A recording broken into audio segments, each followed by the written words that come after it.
Hello, everyone. Welcome to another episode of the Because Football podcast. This is your host, Coach Andrew. Today, we have a fantastic guest. We've got Dane Jacomen.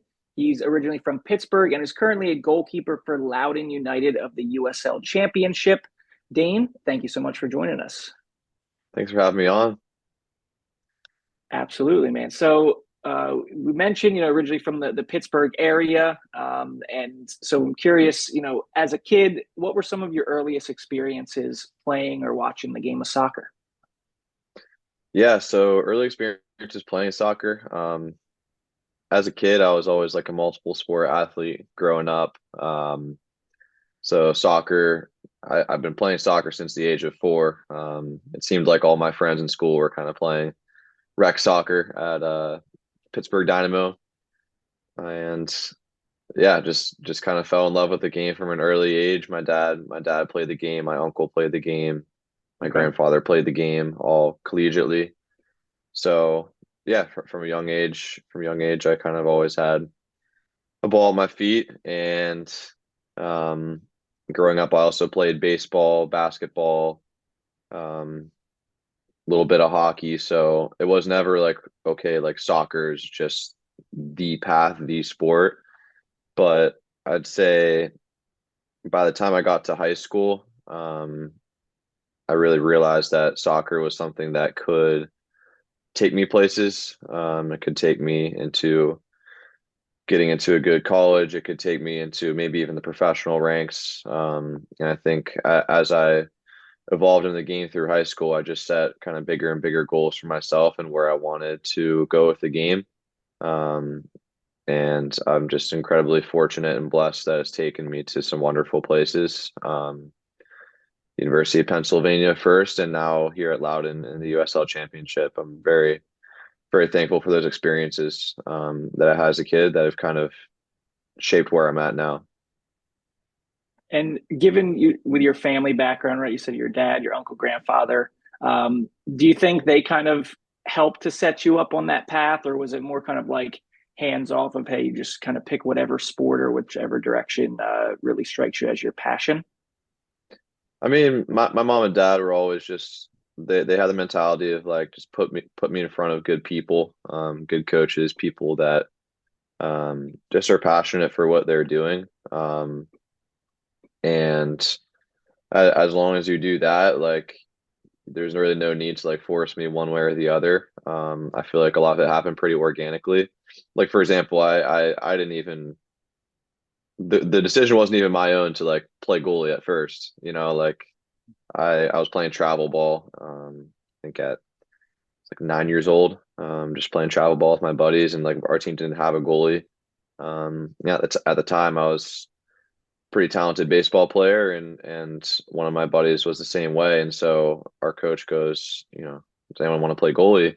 And no one really jumped at the opportunity. And then he was like, oh, well, Dane and Eli, how about you guys like take turns, the two baseball guys basically. And um, so the moment that I like stepped in goal and started making some saves, I was like, man, this is pretty cool. I could get used to this. Um, so that's kind of how it started. And yeah, I mean, my mom and dad were awesome just as far as like really taking my lead on where I wanted to go with the sport. Um, you know, once I realized I wanted to get a little bit more serious about it, they found me an opportunity with the Pittsburgh Riverhounds Development Academy. Um, Once I got to high school, which again, like, just really took my game to a whole different level. And from that point on, yeah, like it was about instilling confidence and belief in me that like if I want this, you can really make whatever you want out of your opportunity. If you really want something, you can just like go out and get it. And that was always the belief from the outset. It's awesome. And talking with a lot of our guests here, talk about the role that their family played and parents. And I have this conversation a lot with parents of players as young as like 8, 9 years old. And it sounds like for you, it was a gradual increase. Like you didn't really take that step to playing a more elite level with the Riverhounds Academy. Of course, the Riverhounds being a USL Championship, a professional team, and that academy I imagine is one of the top in the Pittsburgh area. looks like that started a little later. And I want to bring this up because I talk to so many parents who feel that like if they don't have their kid in the elite level, if their kid is not quote unquote elite at like 8, 9 years old, they have this feeling of like FOMO, like they're missing out. So what would you say to like a parent or even a kid who 8, 9, 10 years old, if they do have bigger dreams, like, but they don't quite find themselves at where they want to be necessarily, what would your advice be for them?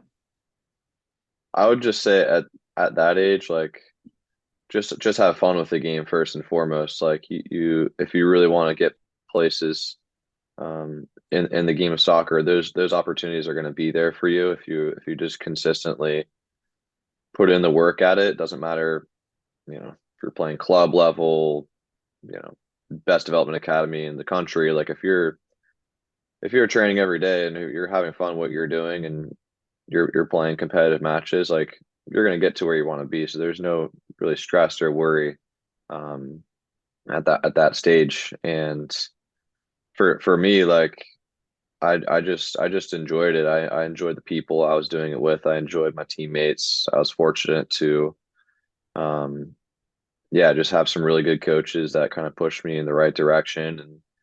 And I'd say also like look at the story of someone like a Matt Turner who like you know he Absolutely. he wasn't even the starter until like junior year in college. And at that point he realized, okay, like I might have something here. And it wasn't even really him that like realized that for the first time. Like one of his coaches that told him, hey man, like I think you have what it takes to play professionally. And you know, if you listen to Matt talk about that, he gets emotional because he was like, that's the first time right then and there that anyone's ever told me that. And that's, at what, like age 18 or 19 as a junior in Right. college, and now look Mm-hmm. where he is, like playing at, you know, the highest level in the world. So everyone has a different growth pattern, everyone has a different trajectory. So I wouldn't stress that you're not, or your kid isn't exactly where they want to be at this moment in time. I would just continue to um, give them the opportunities to grow and just enjoy and have fun with the game. Great advice. And speaking of Matt Turner, yeah, absolutely. I think he started later once he was in high school, got inspired by watching the World Cup and Tim Howard and then that kind of pushed him on. And so could you speak to that? And like I imagine he's one of those examples you've tried to follow. Who are some other influential players, goalkeepers or not, that you would kind of idolize and try to like shape your game like as a kid? I'd say one of them is definitely Tim Howard. Like his performance against Belgium in the World Cup was incredible. 16 saves, record still stands Absolutely. um, to this day. And for him, like he just overcame so much adversity to get to where he is. And um, I don't know who all's familiar with his story, but he um, dealt with Tourette syndrome as a kid. So Mm-hmm. he, you know, a lot of things in life were kind of outside of his control, like didn't have a lot of money growing up, like things like that. But he always, kind of had his eyes set on a goal, and that was to be a professional athlete. And he was able to attain that just through like hard work and dedication and just like an unwavering kind of self-belief in himself. And also, he shares pretty candidly in his autobiography, like how much he has that from his family and how much that means to him. Um, Mm-hmm. so seeing his journey just like as a kid from New Jersey, making it into the MLS, into the Premier League, like just like Matt Turner, it kind of shows you like there's no ceiling for where you can get to if you really want something and you put your mind to it, you can go out and achieve it. And for me, um, seeing his play and seeing his story as well is like super inspiring. And just in terms of his style of play on the pitch as well, like he was just so brave. Really just threw his body in front of everything and anything. And I think Mm-hmm. that's something that all goalkeepers need at any level, kind of almost like I'm sure it drives parents crazy, but you almost need to have like a complete lack of self-regard at times, and Tim Howard definitely embodies that, and he embodies just that level of accountability you need to have for yourself, but also your teammates as a goalkeeper, as a leader on the field. He's definitely, I remember watching him too, and he made such an impact as being, probably at the time, like the American making the biggest impact overseas, and his story coming from MLS as well. Even that was not really traditional. It's great that you had him as an example, and now younger goalkeepers can have you guys like Matt Turner as examples too. And you talked earlier about how your goals kind of like steadily increase as kind of as you got older, as your vision of your future increased. So eventually I took you from, playing high school and playing club ball to University of Pennsylvania, top academic school, and always like a solid program within the Ivy League. But during your time there, the program really took another level. So could you talk a little bit about your time at Penn, maybe what drew you to there, and kind of what that did to shape your experience as a student, but also as a goalkeeper? I mean, my time at Penn was fantastic. Like, I'd say it's been probably the best 4 years of my life. Just in terms of the relationships that I built there, just the friendship and camaraderie with the guys on the team, from the seniors that were there when we were freshmen, that were kind of able to, you know, show us the ropes a little bit, and slowly but surely we were kind of able to, make our own print on the program, when we, rose through the ranks as sophomores, juniors, seniors. And that's something that's really special about college, is just like the ability just to kind of like leave somewhere hopefully better than where you found it. And yeah, I was fortunate to be a part of some pretty awesome teams there at Penn. Some guys that really bought into what we were trying to do, on the field and off the field. And Coach Gill and his staff as well were just fantastic the entire time. Um, something that he kept preaching to us, throughout my time there, was just culture. And he was really a firm believer that, you really need like a strong team culture, and then the on field products will kind of follow from there. Um, and that's probably what I'm most proud of, from my time at Penn, was our ability just to kind of turn that team culture around, and turn the team from something where, people were, getting into the school and kind of just being there along for the ride, like on the soccer Mm-hmm. team, to like now, like that program is getting some like big time high level recruits, and people are going to Penn. Of course, they're always going to go to Penn for the academics, but they're going there for the soccer. Like, they're going there because they know it's a Right. top program. And I think that's just been a really cool evolution to kind of be a part of, and now to experience, as an alumni. It's pretty awesome. Yeah, yeah, absolutely. Like you're saying, the time that you were there is just getting more competitive with the Ivy, and then last season, the year or two after you had left, being a top 25 program, getting into the tournament, and really just making huge strides.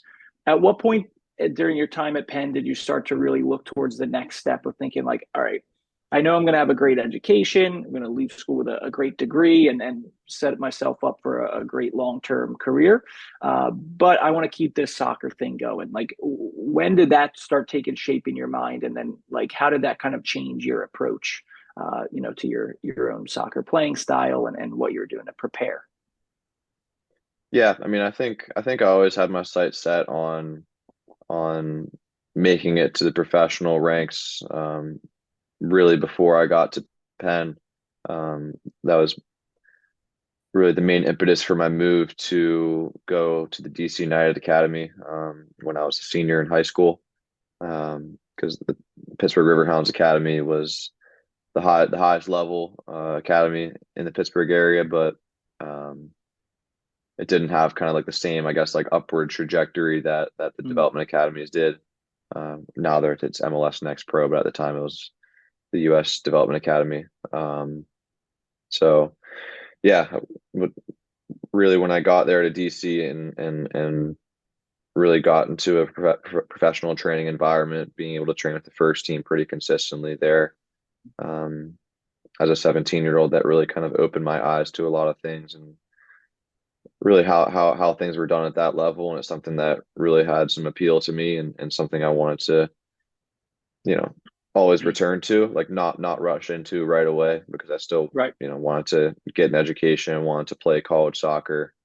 Um, and I'm very glad I did so. And I think, you know, I did a good job at kind of staying present and focusing on really just making the most out of my experience at Penn while I was there, but also, having that thought that, like, okay, like if I can continue to perform here and you know use the team's success kind of as a vehicle for my own success. When you look at, you know couple of the seasons that we had there, making the Ivy League more competitive, being competitive as a team. Um, it really put us all on the map. I mean, for going into the next level. Um, if you look at Ben Stitz, for example, who was just drafted by DC United Hmm. last year, like Nick Yeah. Christopherson, drafted by Montreal. You have, Leo Burney, Stas Korzynowski, who are still there now and probably going to get some professional interests, in the years to come, being Ivy League Player of the Years as sophomores. So I think, That's huge.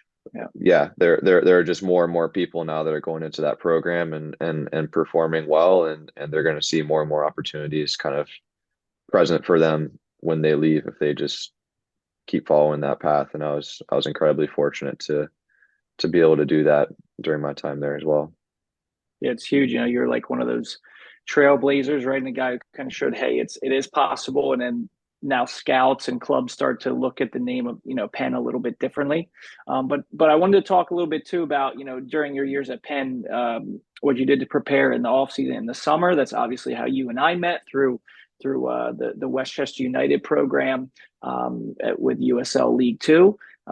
So could you talk a little bit about that experience, how it might have been a bit different from, the regular college experience at Penn, and how that shaped, your ability and helped you improve personally as a player too?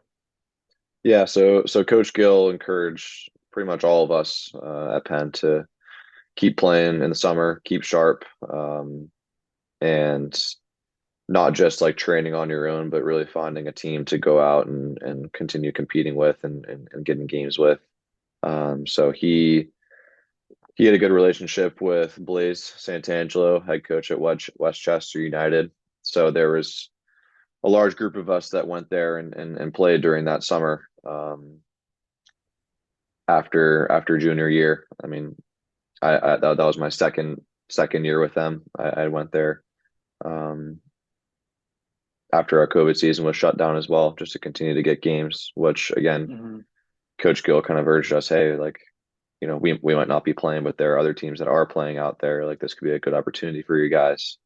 And Blaze kind of welcomed all of us at Penn that wanted to do that with open arms, and we were able to form a pretty awesome group there between us, some Drexel guys, some Nova guys, um, and then some older guys that were kind of post college that still just loved the game and wanted to keep playing. And we were able to form a pretty awesome group there that, you know, we all had like different goals and aspirations. Like, some of us wanted to get to the next level. Some of us were there just to have fun, and ultimately, like, it was a really good environment to be in, and definitely, um, was a lot of fun. Was a lot of fun.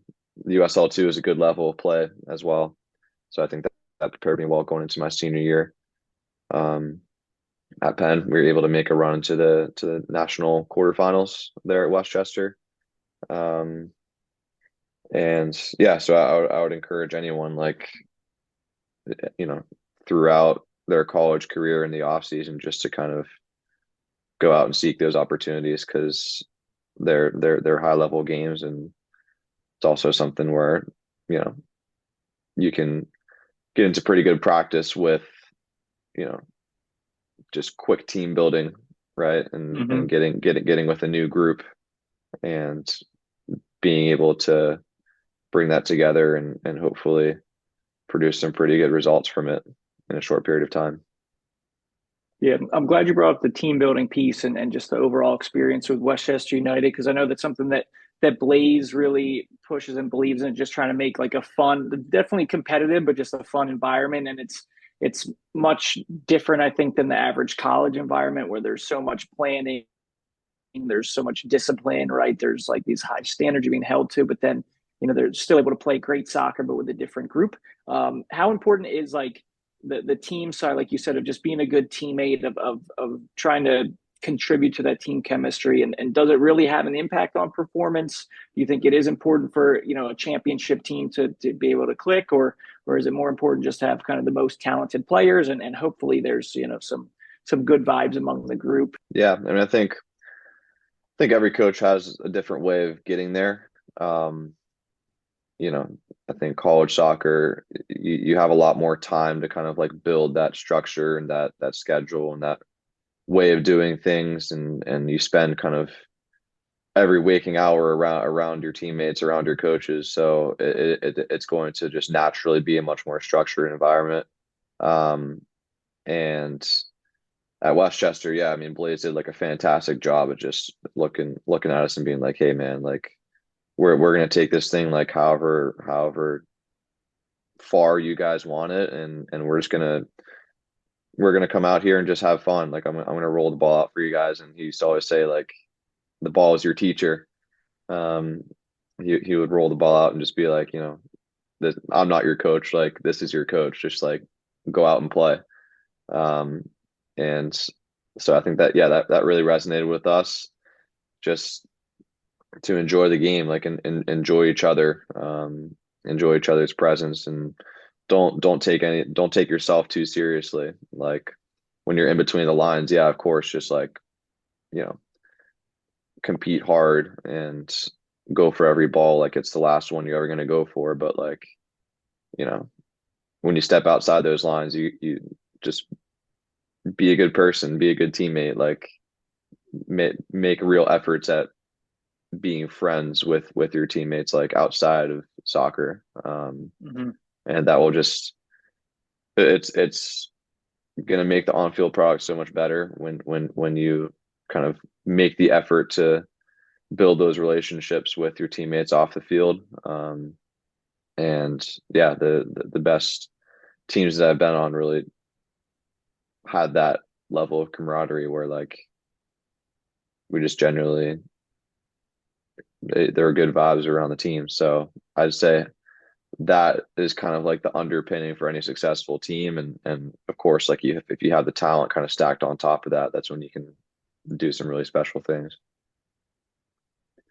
Yeah, I appreciate you sharing that because I don't know if people always really get that side or see that side of things because it's hard to know. When it's easy to see how a team's performing on the field, but you don't see the dynamics, what's going on at practice, the interactions between players and coaches. So I appreciate you kind of sharing that insight. So you made that jump from USL League Two. Let's say it's roughly the fourth ish level in the very convoluted US soccer pyramid, up to USL Championship, which is the second, which is fully professional. You have clubs that are independent on their own. Some, like in the case of Loudoun, that kind of acts as a let's say a partner club or a feeder reserve club for MLS teams, like in this case, the connection with Loudoun and DC United.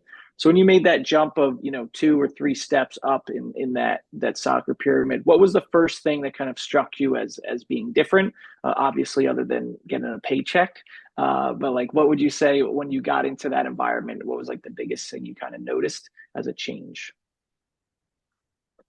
I'd say I'd say just like the intensity and the pace of play, like on the field. I think everything that level happens a lot faster. Your decisions have to be faster on the field. Your scanning and reading of the game just has to be um, at a different level. You've got to be way more proactive and kind of know how things are developing before they really get to you. And that applies to goalkeepers, but I think probably any position on the field.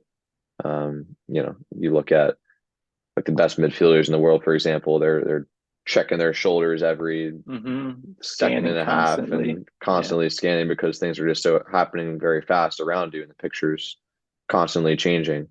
Um, so I think that was a big one for me. Um, and I think just the physicality as well. The physicality of the league, USL Championship's a pretty physical league. And that's something you kind of just have to be ready for mentally, and then also to go into your off-season training knowing that um, yeah, you have to continue making strides forward in that department. And I'd say those two things, yeah, speed of play and physicality are really the two that jumped out at me, jumping from USL two and college into the Mm-hmm. championship. And for the physicality piece, I want to bring something up with that because the average person watching a game might think, well, like as a goalkeeper, yeah, as you go to a higher level, you might be facing faster or like more powerful shots or just the velocity of crosses coming in, but maybe you're not competing like the average person might think of challenges and tackles and 50-50s and going up for headers. So how do you then as a goalkeeper how important is that physical side when you do step up to that next level? It's huge. It's huge, man. Like, yeah, you can look at goalkeeping just as shot stopping, but like I've learned that it's so much more than that. And that was really a big thing that um, my coaches at Penn helped me grow with, is just realizing just the multiple facets of the game at goalkeeper. Coach Gill liked to call goalkeeper kind of like a custodial role, like you're kind of constantly cleaning up messes, and a lot of those messes come in the form of like just scrums in the box, and you got to be um, you know big enough, really, like, in not only just in stature but also just heart to go up Mm-hmm. there and like win those aerial battles, to come out and dive at a striker's foot to nip the ball, or Yeah. come out and spread and make yourself big 1v1 in a save. Like, yeah, you just have to come out and really play big, and that comes from being brave mentally. And then if you can kind of have like the develop the physical traits to back that style of play up, um, then you can really yeah, just dominate your box. And I know that you know that really helps teams out, and defenders really appreciate when you go up into a crowd in the box and come down with the ball in your hands. And you know it's not an easy thing to do, Mm-hmm. but it's definitely very rewarding when you can make the game just a lot easier for your team that way.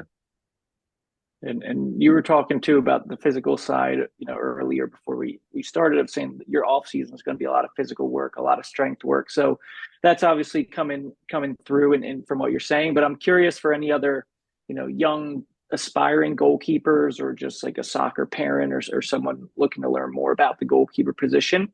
Could you give us, let's say, like two or three, what are like the most important attributes and characteristics that a goalkeeper needs to have if they want to be successful at their level or if they want to reach their next level, whether it's high school, college, professional, whatever that may be? Yeah, I'd say that like balance and agility work is something that I wish I got into earlier, but has been huge for me the past couple seasons. Once I got into college, and then continuing to drive that off-season training, and since I became a professional.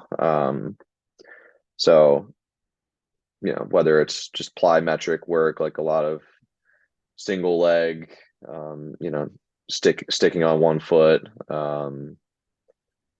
just hurdle work, like that kind of thing. I Just think building it's that it's explosiveness, being able to drive, like you're saying, being able to drive, go up, claim a cross or a corner kick, right? Or obviously being able to move and get in position.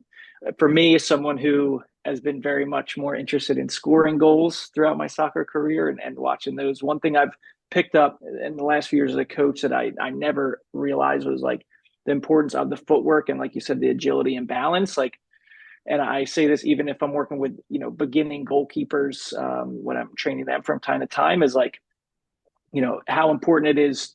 You might see a ball flying up to your left side going to the corner, but you can only really reach your arm so far, right? So it depends on, and even the way you reach it, you're going to be losing your power and strength as you get there. So it's really like your footwork to be able to get in position, right? So what are some things maybe that a younger goalkeeper could do on their own? Maybe they don't have the ability, the resources to see a private trainer. Unfortunately, a lot of goalkeepers, maybe this was your case before you joined the Riverhounds, are like, there's not really somebody helping you as a goalie coach. Maybe you've got an assistant just kicking balls at you for like 10 minutes on your own during practice. But like, I feel bad for keepers because they're not getting the attention they need. So what's something they could do on their own, maybe to like at home with just a ball, a couple cones, something like that, that could really improve them physically and maybe any other aspect that would be important for them? Yeah, that's a good question. I mean, I'd say if you have a wall, you have a server right there, right? Just you can always work on your handling with whether it's like a soccer ball or a tennis ball to kind of work on that hand-eye coordination. A drill that I love to do to kind of help with core and stability is to if you have like a yoga ball, if you don't, you can like buy one for like 15-20 bucks on Amazon, but balancing on a yoga ball on both knees, and then you know whether you have someone helping you out and just like throwing you a soccer ball and Mm, working on the hand shape, like tracking the ball all the way into your hands while staying like balanced and engaging your core. That's a good one. Then you can also do that with the tennis ball.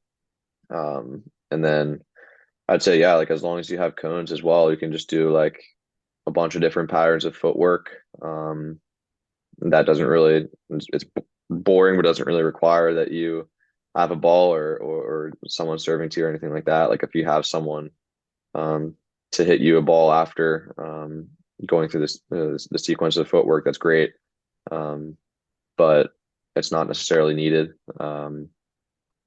And yeah, I'd say another one is just like sticking single leg hops. So like you have ideally a couple hurdles, but cones also work too. And mm, so, you sidestep over the cones like 1, 2, and then hop onto your outside foot and then just stick it like a single leg landing, and then you go back and do the other side.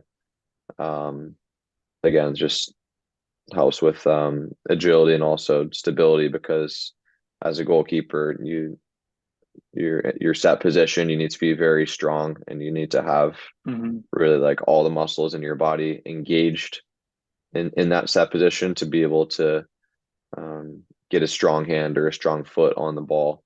Um, but at the same time, you don't want to be like so tense that you're um, not able to move freely. So you still need to be Right. relaxed. So it's like a fine balance between like building that muscle memory and also when you get into that situation in the game, just exhaling and letting it go and knowing that you've done the training to kind of like set yourself up into that position. And so hopefully that's helpful for any of the younger players out there. You're hearing it from the mouth of a pro here, so he knows what he's talking about, and get out there in the yard or wherever you need to be to work on that. But you mentioned too of just having someone maybe to support you throw a ball, like just kind of be involved too. And something I've always found really fascinating about goalkeepers is typically you've got two, maybe three keepers on a team.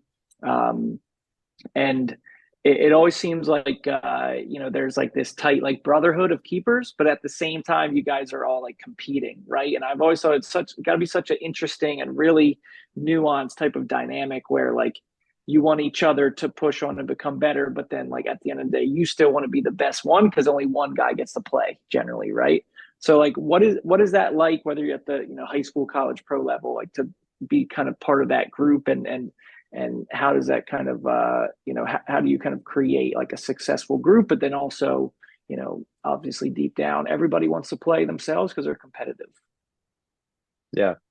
Yeah, I don't think the two things are mutually exclusive, and I've always been like a firm believer that um, you know, it's good to just support all of your teammates and especially your fellow goalkeepers because I think we as a goalkeeper union we have kind of an empathy with each other that we have the hardest job on the field, and we're in many ways individuals within a team sport. So um, yeah, like a group of goalkeepers on a team kind of becomes a team of its own, and Mhm. the more that you can kind of lean into that and ask your teammate for advice, what to do better, praise them for things they're doing well, give them some critique for things that you think they can improve,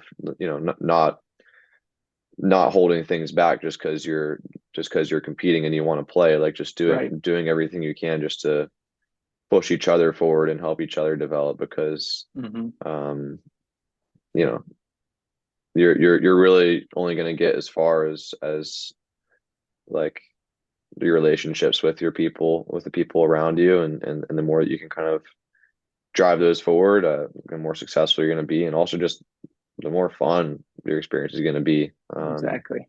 I it, every goalkeeper that I've worked with, I've genuinely had fun competing with them, and you know, just because I might play some days or I might not play some days doesn't really have any bearing on the relationships that I've been able to build with my fellow goalkeepers over the past handful of years, which I've been pretty grateful for. Yeah, and you mentioned too, like just trying to enjoy it. You said obviously as a young kid enjoying it, but even now trying to have fun with that group because it is, whether you're at college level where it's a short season, but it's super intense, and now at USL Championship you've got a, multi 7, 8, 9 month season. What does that look like day to day for you? Let's say on a training day, a practice day, or maybe week to week. What does it actually look like? Because a lot of people just see, okay, you get to play the games, of course you go to training, but like what are some of the things that people might not really realize or be aware of that it takes in day in week out as a professional player at that level? Yeah, I mean it's a long season. Like it's the longest season I've ever been a part of. You know, college season's more of a sprint, a couple months. You have a lot of games kind of condensed into that period of time, and the USL Championship it runs from March to October, so it's a long season. You have to be ready physically going into the season to make sure your body holds up, and then also continue to do work throughout the season to keep your body fit. So it's not just you know show up to training, train, go home. It's like show up to training early, like do some prehab exercises, like stay late after to do treatment, ice tub, Mm-hmm. stretching, whatever it might be. Um, there's a lot of film sessions that we do as well, both before matches, after matches, scouting reports, um, like game reviews, both as a team and as individuals. We use a lot of video kind of to drive that forward. Um, and then yeah, of course, on the field training, like we're training. Let's say we have one game in a given week, like we're training, you know, 4 or 5 of those other days throughout the week. Um, and there are some weeks as well where we'll have 2 games. So the training kind of becomes a little bit less and a little bit more focused on regen and recovery, kind of similar to a fall college season. Mm-hmm. Um, so yeah, like a lot goes into it, and then I think another thing that goes into it that people might not realize is the travel. The travel in the USL Absolutely. Championship is pretty brutal.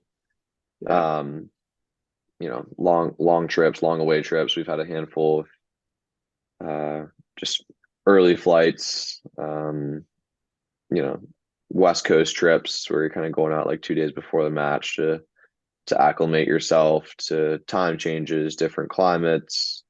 Um, like we were going down to Phoenix when it was like 100 degrees dry heat, and we're all land Yeah. we land and we're like, all right, like what is this, right? So ideally you Shocked. want you want a little bit more time to acclimate, but at least you can get what you can in the middle of such a busy season. But that's also the really cool part about what we do is just going and experiencing new places and places we've never been and getting to be in front of some pretty cool atmospheres as well around the league. It's been pretty special. Yeah, I think the cool thing about USL Championship, it is the second tier professional in the US. It tends to be in a little bit smaller markets than maybe some of the MLS teams.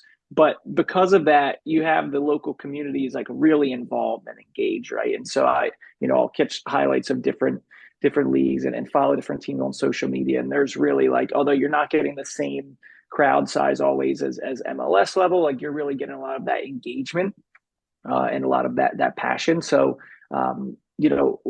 does it really make a difference for you as a professional going to a stadium with maybe 700 people and it's kind of like a quiet atmosphere versus, let's say, 5, 6, 7,000 and it's roaring and they've got the flares and the banners and they're chanting? Like, does it matter to you, or do you kind of just tune everything out as a player?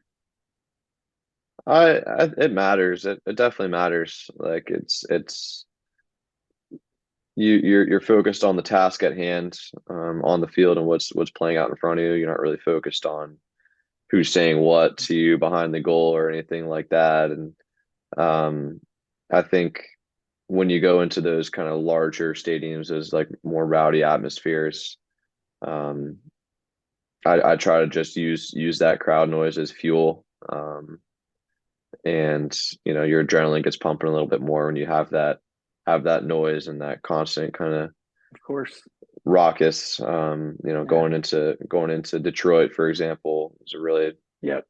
it was a pretty intimidating atmosphere, but it was something where I think we as players are kind of able to use that to our benefit and just, yeah, like kind of raise our game to a different level with that. Pittsburgh was another pretty rowdy atmosphere. Mm-hmm. Um, Louisville, I think Louisville had around like 9 or 10,000 fans at our Wow. match. Yeah, it's a different feel to the match for sure. When you have a lot of people there, um, and it's something that you just like lean into in a good way.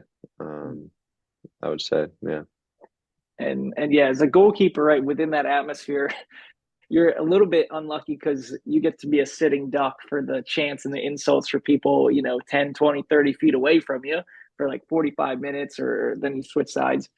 Could you share what's maybe one of the more memorable things you remember being said to you? Anything particularly memorable, and maybe that you could share here as far as insults or wisecracks from the crowd? yeah, yeah. Then there's that, right? They're Maybe it doing is better just research on you, like your middle school girlfriend or yeah, something like that. They got your social media and everything. yeah. Maybe it is better just to play in front of 50 quiet people, right? No. Yeah.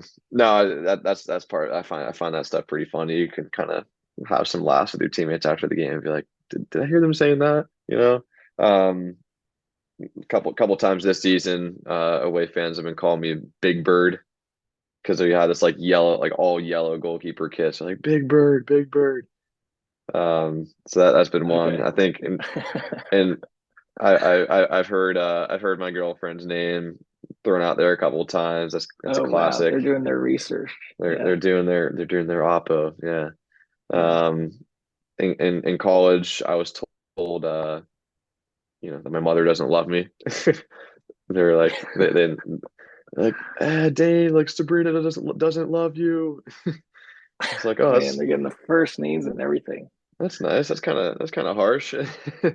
But yeah, it's all in good fun. It's all in good spirit. I wouldn't say I've really ever heard anything that's like really crossed the line. It's all been something where you kind of just look back and laugh at after the fact.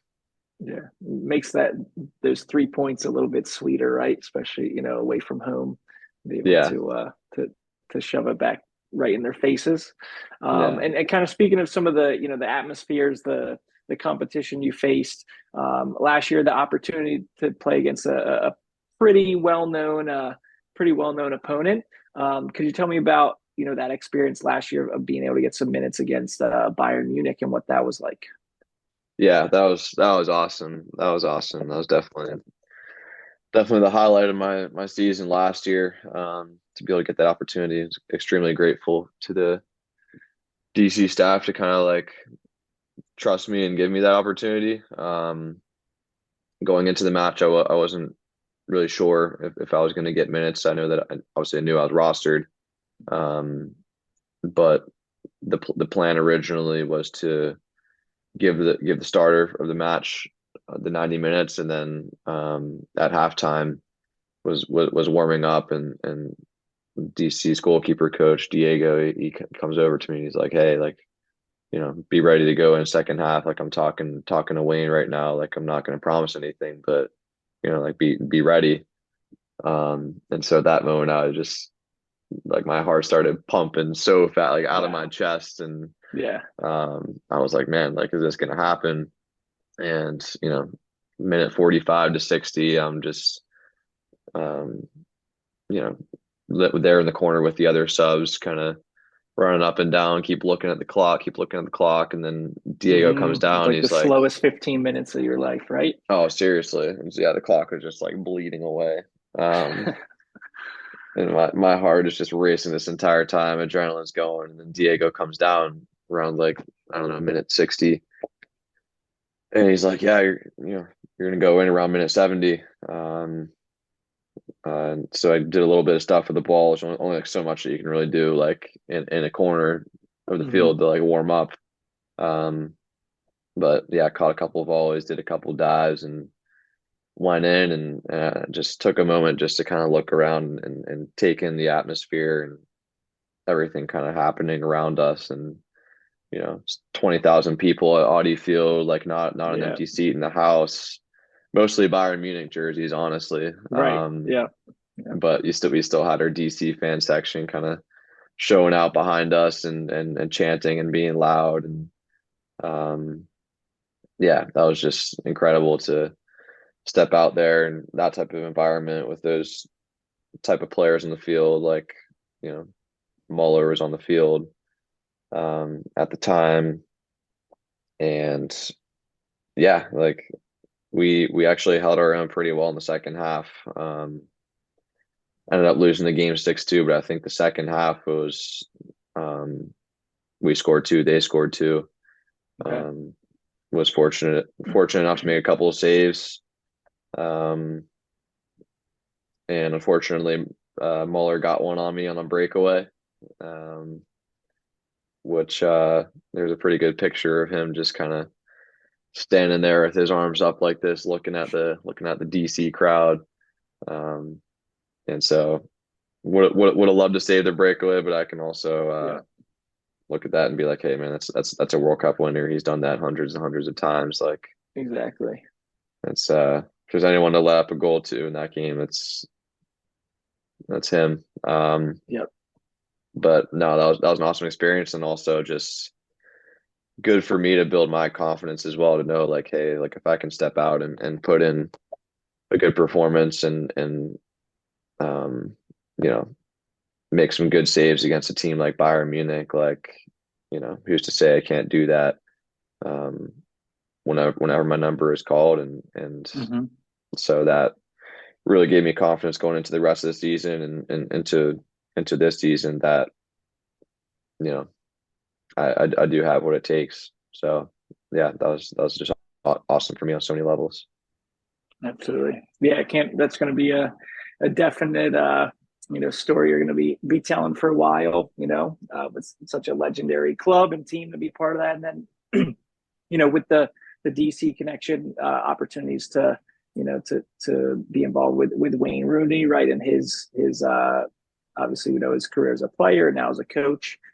It's really just cool to see that your journey, starting as 4 or 5 years old at Pittsburgh Dynamo, is taking you all this way, and just really really awesome. And we wish you the best for the rest of the USL season. A couple games you guys have left. Hope you finish strong, and hope to check in with you again in the future, and share some more fantastic stories. But it's been Fantastic, Dane. We're going to wrap up this episode like we do every podcast. And so if you could complete the sentence, because football, dot, dot, dot. Hmm. Because football gave me the opportunity to grow as a person day in, day out. There you go. Fantastic. It's a great way to do it. It's a fun way to grow as well, although it's definitely got its ups and downs. But of all the options out there, it's one of my favorites to pick too. So great answer. And I think for everybody watching, there's so much, that we talked about, obviously, with Dane's journey, what he's gone through, but like the mentality, the vision, the confidence that he's had to have, like having heroes and idols to try to emulate, and just believing in yourself and putting the work in. So it's great stuff. We know it's a day-to-day challenge and a labor of love, and we wish you the best with it going forward. And thanks so much for joining us. Yeah, thanks so much, Andrew. Really appreciate sharing my journey with you guys, and also I hope that your listeners can kind of take something away from the episode, and looking forward to being on again soon. Thank you. Absolutely. Tons of value there. So everybody else, thank you again for watching, listening, viewing, and we'll see you on the next episode.